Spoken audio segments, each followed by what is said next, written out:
ശ്രീ ഗുരുവായൂരപ്പന് ഏറ്റവും പ്രിയപ്പെട്ട ഒരാൾ ഭാഗവതോത്തമനായിട്ടുള്ള പൂന്താനം നമ്പൂതിരി.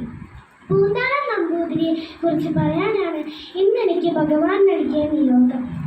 കൃഷ്ണ കൃഷ്ണ മുകുന്ദ ജനാർദ്ദന കൃഷ്ണ ഗോവിന്ദ നാരായണ ഹരി അച്യുതാനന്ദ ഗോവിന്ദ മാധവ സച്ചിദാനന്ദ നാരായണ ഹരി.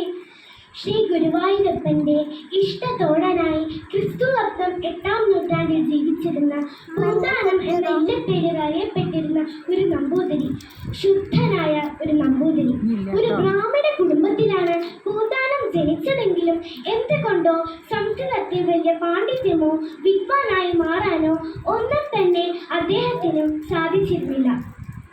മേൽപ്പത്തൂർ നാരായണ ഭട്ടതിരി അദ്ദേഹത്തിന്റെ സമകാലീനനായിരുന്നു.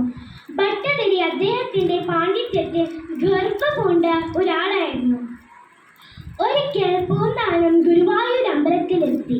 അപ്പോൾ അവിടെ ഭട്ടതിരി രോഗശമനത്തിനായി ഭജനയിരിക്കുന്നുണ്ടായിരുന്നു.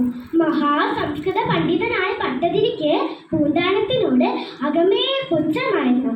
ഒരിക്കൽ പൂന്താനം ഭട്ടതിരിയെ കാണാനെത്തി. ഒപ്പം താൻ വിധിച്ച കാവ്യവും കയ്യിൽ കരുതി. എന്താ പൂന്താനം?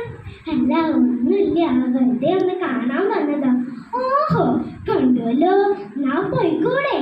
അല്ല, ഒരു കാര്യം ഉണ്ടായിരുന്നു. എന്താ അത്? ഉണ്ടൊരു കൃതി അല്ല വികൃതി എന്റേതായി ചൊൽക്കൊണ്ടൊരു മങ്ങുന്നതിൻ പിഴകൾ തീർത്താ കൊള്ളാം. ഭട്ടതിരി പുച്ഛത്തോടെ പൂന്താനത്തെ നോക്കി. ഇത് സംസ്കൃത കാവ്യാണോ? അല്ലല്ലോ. വിദ്വാനായ എന്നെ ഈ ഭാഷാകാവ്യം കാണിക്കാൻ താങ്കൾക്ക് എങ്ങനെ ധൈര്യം വന്നു? അത് മാത്രമല്ല, വിഭക്തി അറിയാത്ത നിങ്ങൾ എഴുതിയതെല്ലാം അബദ്ധമായിരിക്കും. കൊണ്ടുപോയുള്ള ഭാഷാകവ്യങ്ങൾ കാണിക്കും. ഭട്ടതിരിയുടെ ക്രൂരമായ പരിഹാസ വാക്കുകൾ കേട്ട് മനസ്സ് തകർന്നു പോയ പൂന്താനം കൃഷ്ണസന്നിധിയിൽ നിന്ന് പൊട്ടിക്കരഞ്ഞു. അപ്പോഴതാ ഒരു കരച്ചിൽ. പൂന്താനം തിരിഞ്ഞു നോക്കി. കൃഷ്ണ, ഹരേ കൃഷ്ണ! ഇരുകാലുകളിൽ പിടിച്ച് ഭട്ടതിരി പൊട്ടിക്കരയുന്നു. ക്ഷമിച്ചിരുന്ന വാതരോഗം കലശലായി. അപ്പോഴതാ ശ്രീകോവിൽ നിന്ന് ഒരു പ്രകാശം.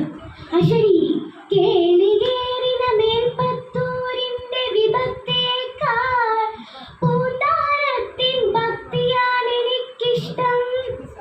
കൃഷ്ണന്റെ സ്വരം.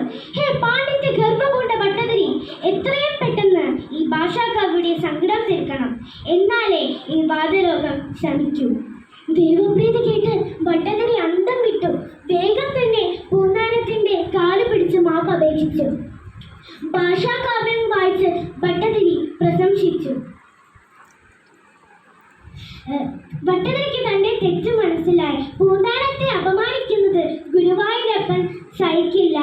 അഹങ്കാരമില്ലാത്ത പൂന്താനത്തെയാണ് ഗുരുവായൂരപ്പന് ഏറ്റവും ഇഷ്ടം.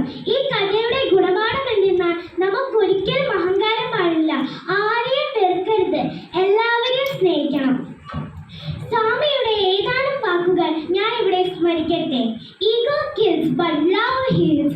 Ego is acting out God. Love God, serve God. Sai Ram.